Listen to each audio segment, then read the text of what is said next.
Projeto BNDES 50 anos. Depoimento de Paulo Sérgio Moreira da Fonseca, entrevistado por Paula Ribeiro. Rio de Janeiro, 11 de abril de 2002. Realização Museu da Pessoa, entrevista número 18. Ok?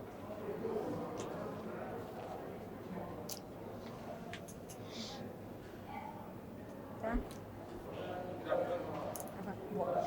Boa tarde, Paulo Sérgio. Eu gostaria de começar o nosso depoimento pedindo que você me dê o seu nome completo, local e data de nascimento, por favor. Meu nome é Paulo Sérgio Moreira da Fonseca. Eu nasci no Maitá, Casa de Saúde de São José, no dia 8 de agosto de 1950. Um pouquinho da sua origem, Paulo Sérgio. Sua família, eles são de onde? Nome dos pais, Tá. por favor. Eu sou um fato raro, porque eu sou filho e neto de cariocas. Meus 4 avós são cariocas.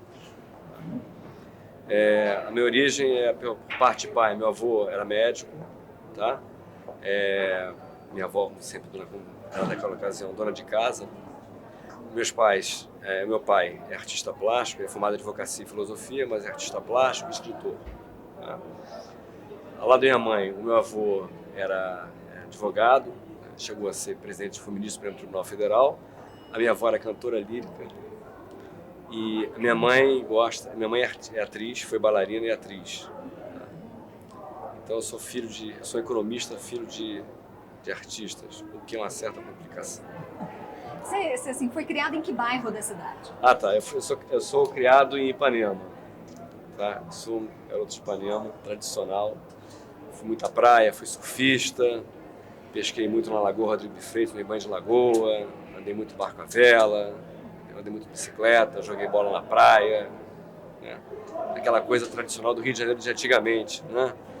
Que não tinha violência, você entende? As pessoas do bairro todas se conheciam.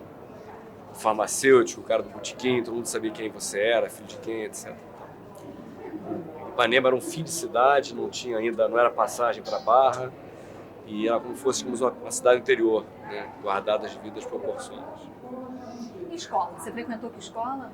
Eu fui do Chapeuzinho Vermelho, depois eu fui do Santo Inácio, aí no terceiro ano de ginásio eu fui expulso por indisciplina, e aí fui para o colégio São Fernando, né? E de São Fernando eu fui para a faculdade, fiz faculdade de Economia na UFRJ, a FEA, Faculdade de Economia e Administração da UFRJ. Depois eu fiz o mestrado em Administração de Empresa na COPIAD, especializado em Finanças.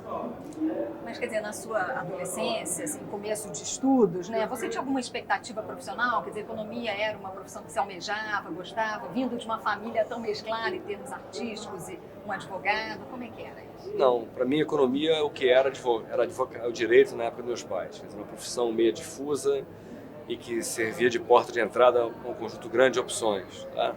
Eu não tinha muita ideia do que era economia quando entrei na faculdade. Na realidade, essa ideia foi sendo construída à medida que eu fui, na realidade, evoluindo na faculdade. Tá? E depois eu entrei na coisa do mestrado em finanças, tal, uma coisa que eu já gostava mais, aí já tinha um pouco mais de foco. Tá? Mas a minha opção de entrar na faculdade não teve nenhum determinante ex ante, vamos dizer assim. Eu entrei porque não queria fazer medicina, não queria fazer engenharia, quase por exclusão. E que ano foi que você Eu entrei na faculdade em 1970. Tá? Como é que era, assim, politicamente, um pouquinho o ambiente da universidade, a faculdade de economia? Paulo, eu entrei na época no auge da repressão política, assim, entrei na faculdade, a gente brincava dizendo que tinha mais agente do governo, agente da repressão do que aluno, né? Era uma coisa que você entrava e saía da aula, praticamente, né? Eu sinto muito, eu não tive uma vida universitária, porque o clima era muito pesado na ocasião, tá?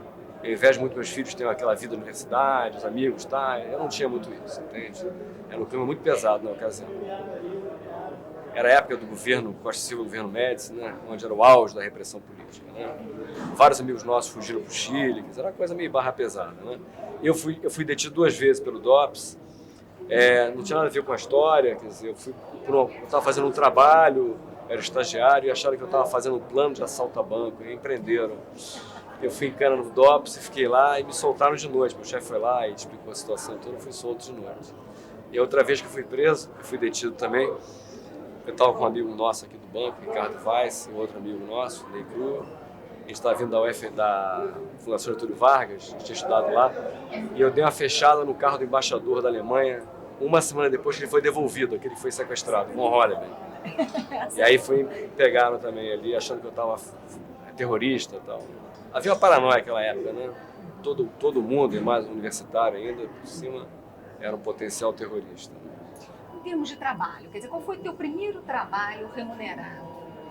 O meu trabalho remunerado, eu ganhei 400 alguma coisa, não sei mais qual moeda, reais, cruzeiro. Eu fui ser recenseador do IBGE no censo de 70. Eu me ocupei de uma região, que é aquele alto do Cosme Velho ali, Ladeira do Ascurra, Schmidt Vasconcelos e tal. Foi uma experiência muito interessante, porque você entra na casa das pessoas e conversa, né? E é uma coisa muito, muito maluca, porque você entra numa família grande, depois entra uma senhora velha, e um dia entra uma senhora velhíssima com um gato cego. Aquilo me deprimiu profundamente, né? Aquela cena e tal. Aquela casa soturna, né, do Cosme Velho e tal. Mas era uma experiência muito legal, porque você tem uma variedade muito grande de pessoas e conhece gente profunda. Em relação ao BNDES, quando e como é que se deu o seu ingresso aqui no banco? Bom, quando eu estava na faculdade, Paulo, o BNDES era visto como o grande lugar de fazer estágio, né? O lugar mais nobre de estágio era o BNDES, tá? E eu já fazia estágio em outro lugar, mas tinha essa coisa do BNDES na cabeça, tal. Vários amigos meus eram estagiários aqui dentro, e vários permaneceram aqui dentro do BNDES. E logo que eu terminei o mestrado, estava terminando o mestrado, fechando os últimos créditos lá antes de fazer a tese, abriu um concurso para o banco. E um amigo meu de faculdade falou, olha, vai fazer para o BNDES, que eu acho que o BNDES tem a ver com a tua cabeça, um lugar eclético, etc, você vai gostar de lá. E passou aquilo, completamente. E eu encontrei com esse sujeito uma semana depois, Ricardo Brauli Pinto, e ele falou, olha, reabriram as discussões do BNDES, ou estenderam o prazo, vai lá. Eu falei, me inscrevi.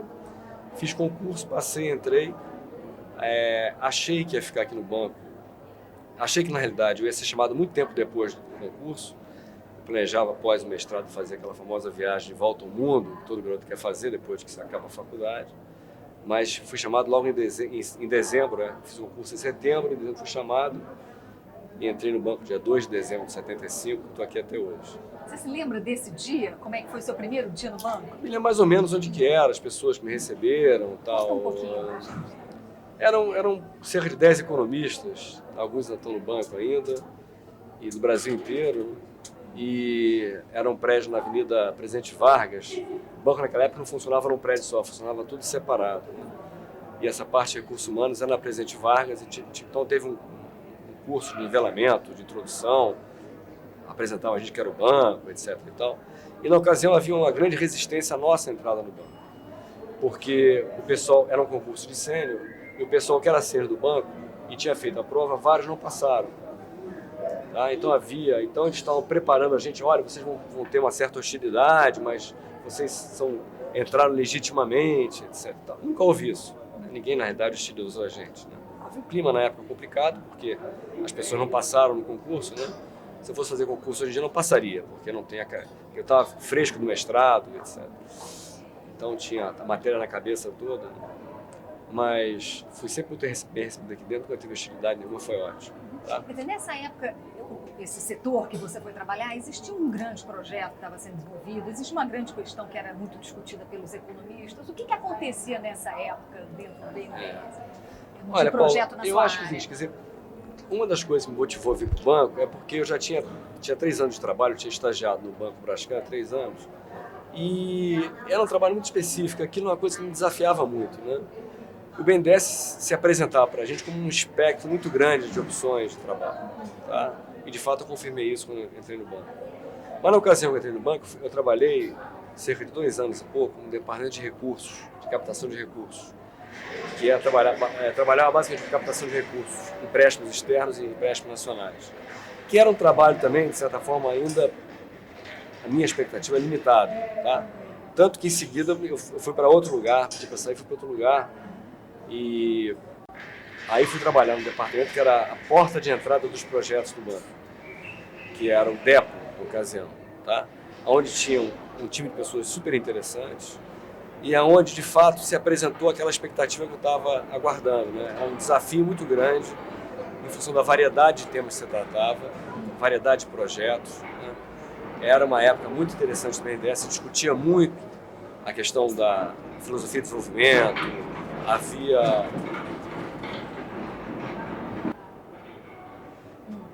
quando eu entrei no banco, nessa época, no departamento de prioridades, né, dela, havia um desafio muito grande, né? Primeiro, pelo meu entender, havia um ecletismo muito grande em termos de desafios, né? Se discutia muito a questão do desenvolvimento brasileiro. Isso foi em 78, né? Eu entrei no departamento, no DEPO, em 1º de abril de 78. Eu fiquei no DEREC de recursos até essa data, fui lá em 78. Convivi ainda com grandes economistas do banco, aquelas famosas mitos do banco, né? Eu fiquei na mesma sala que o Juvenal Osório Gomes, tá? Um outro grande economista havia se aposentado, que era o Inácio Rangel, mas ele ainda continuava vindo ao banco conversar com a gente. Mas o que representava você estar em contato com esses grandes, eram pensadores, economistas? Eu acho que eu fui um dos poucos, muito privilegiado de ter tido esse contato, né? Porque era um sujeito que era um dos grandes mentores, uma das grandes inteligências por trás, um dos grandes estrategistas por trás do processo do governo brasileiro desde os anos 50, né? Desde a época do Juscelino. Na realidade, o Juvenal tinha entrado no banco se não foi na sua fundação, foi uma data próxima a isso, né? E era um sujeito extremamente simples, mas extremamente perspicaz em relação às suas observações, tá? Ele, na época, era maldito politicamente, razão pela qual ele não tinha um cargo elevado no banco, mas ele era, de fato, eminência par, né? O presidente do BNDES, os diretores, sempre chamavam ele para, no momento de tomada das grandes decisões. De fato, ele tinha um poder enorme, embora não explícito, um poder velado, um poder muito grande. E ter convivido com ele foi um privilégio. Eu me lembro de várias ocasiões, vários episódios interessantes dele. Ele participava do comitê de prioridades e ficava quieto. E a gente ficava angustiado de querer... E aí, Juvenal, o que você acha disso? Eu falei, por enquanto eu não acho nada, estou falando tudo certo, não preciso falar nada com relação a isso. Tem um episódio que eu acho que é muito revelador da personalidade dele. Chegou um colega nosso, amigo nosso, era uma época que estava surgindo as máquinas de calcular digital, relógio digital, e ele chegou para o Juvenal e falou assim, Juvenal, olha que relógio moderno que eu comprei. Ele pegou um relógio assim, tinha um mostrador preto, ele apertou um botão assim e acendeu o número em vermelho, digital, né? Ele falou assim, que relógio moderno é esse? Você precisa de 2 mãos para ver a hora. Entende? Quer dizer, então esse tipo de perspicácia que ele tinha com relação a várias coisas e com relação à análise dele da economia brasileira, ele ia no ponto correto, né, que você estava pegando. Então foi muito importante ter convivido com ele. Com o Rangel também foi muito importante, especialmente na época que eu trabalhava com infraestrutura, que era, digamos, o campo de especialidade dele. E eu sinto muito hoje em dia que a minha geração está se aposentando nos próximos 5, 6 anos, né? A gente tem muita vontade de passar o bastão para essa garotada que está entrando, e o banco não tem mais, o banco cresceu muito, né? Não tem talvez muito espaço como tinha antigamente para você ter esse tipo de contato, né? Está tentando montar alguma coisa para conviver um pouco mais junto, né? Passar um pouco da nossa experiência para eles, né? Importante, né? Eles vão tocar o banco daqui para frente.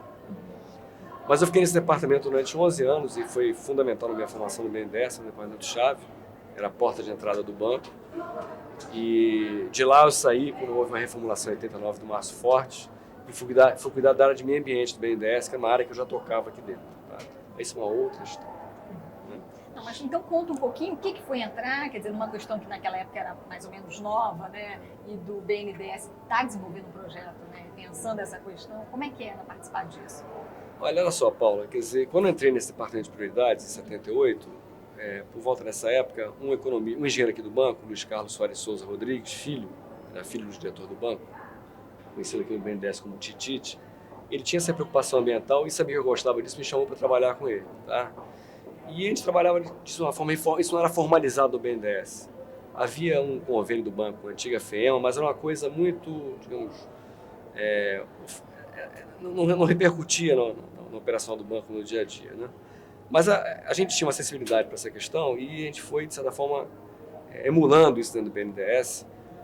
E à medida que começaram a aparecer problemas ligados à questão de poluição industrial, no setor produtivo. Até que em 1985 a gente criou um programa para cuidar do meio ambiente, destacado dos demais programas industriais. Isso foi crescendo, a questão ambiental foi crescendo. Em 92 se anunciou, quer dizer, no final dos anos 80 se anunciou que em 92 haveria a Conferência do Rio. E na reforma de 89 o Márcio Forte criou uma unidade de meio ambiente, que ficou junto num determinado departamento. Eu fui deslocado para ela, que eu cuidava dessa área, Em 91, essa unidade se tornou um departamento, na época do Modiano. Havia um outro grande entusiasta dessa ideia aqui no BNDES, que era o Sérgio Bessma Viana, atual, foi diretor do BNDES e atual presidente do BGE. Então, acho que Sérgio e eu ajudamos muito a emular essa questão aqui dentro, e uma figura-chave nessa história foi a Isaura Frondizi, que era chefe do Departamento de Indústria da FEMA e foi requisitada por nós para ajudar a montar isso aqui dentro. Tá? Eu diria que, com relação à questão ambiental aqui dentro, a gente pode ter dado a partida, mas de lá para cá, até a data de hoje, a Isaura Frondizi, eu diria que é o grande expoente da questão ambiental do BNDES. Algum projeto nessa parte ambiental que tenha te chamado mais atenção, que você tenha se engajado bastante? Olha, o banco, isso na verdade se tornou um grande objeto de negócio do BNDES. O BNDES botou alguma coisa na faixa de 6 a 10 bilhões de dólares já em projetos de controle ambiental. Todo o controle ambiental do setor siderúrgico pós-privatização foi apoiado pelo BNDES. Eu digo que o BNDES teve um papel determinante na questão do controle da poluição industrial pós-85, pós-anos 90. Foi chave no Brasil o papel do BNDES nesse nicho de atuação. Eu acho legal, eu acho um trabalho que eu me orgulho muito do BNDES, essa coisa do setor do meio ambiente. Só um minutinho, por favor. Tiago, tudo bem? Pensei que tinha sido a máquina. Hã? Uhum. Tá. Uhum. Vamos lá, Tiago? Vamos. Tem alguma... como é que é o seu dia a dia hoje? Deixa eu só falar mais de outro projeto que eu acho interessante aqui no banco, que eu participei também. E nós fizemos um estudo a partir de 96, 97, chama-se Estudo dos Eixos Nacionais de Integração e Desenvolvimento. Havia uma ideia, um corpo teórico que tinha sido estruturado pelo Dr. Eliezer Batista, quando ele foi secretário de Assuntos Estratégicos na época do governo Collor, e que mais ou menos dava resposta a como você podia estruturar um projeto do Brasil, basicamente na questão da infraestrutura econômica, que era e é um grande gargalo do Brasil. E a partir dessa ideia dele, nós aqui no BNDES nos ajudamos com a pessoal do Ministério do Planejamento e fizemos um grande estudo que foi a base de todo o projeto de investimento do governo, que é o chamado Avança Brasil, né? O PPA 96, no caso 96, 99 e 2000, 2003. O PPA 2000, 2003, chamado Avança Brasil, teve como base esse estudo. Se eu pudesse destacar, quer dizer, além da coisa do meio ambiente, uma grande contribuição minha aqui no BNDES, eu diria que esse trabalho do estudo dos eixos, que foi o grande subsídio do Avança Brasil, seria um trabalho que eu sublinharia. Tá? E uma pessoa-chave nesse trabalho, entre várias outras, foi Yolanda Ramalho, que trabalha comigo hoje em dia, foi a coordenadora técnica do estudo, né? E a contraparte nossa do Ministério do Planejamento, que é o Dr. Zé Paulo Silveira. Tá? Mas de que forma você participou dessa discussão? Esse era um trabalho a quatro mãos, BNDES, Ministério do Planejamento, eu coordenava pelo BNDES e o Silveira coordenava pelo Ministério do Planejamento. Tá? Esse trabalho foi estruturado pela gente aqui dentro, quer dizer, com base na ideia do Dr. Eliezer, a gente, de certa forma, montou a concepção teórica do trabalho, né? Traduzimos aquilo em uma tarefa, chamamos o planejamento, que nos ajudou, na realidade, a melhorar muito essa concepção teórica, o Silveira. Tá?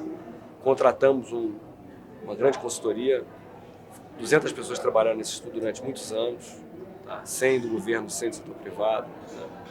Então, foi um trabalho que tem uma repercussão até hoje, continua. Vamos agora fazer um trabalho específico da questão, aprofundando o trabalho na região amazônica.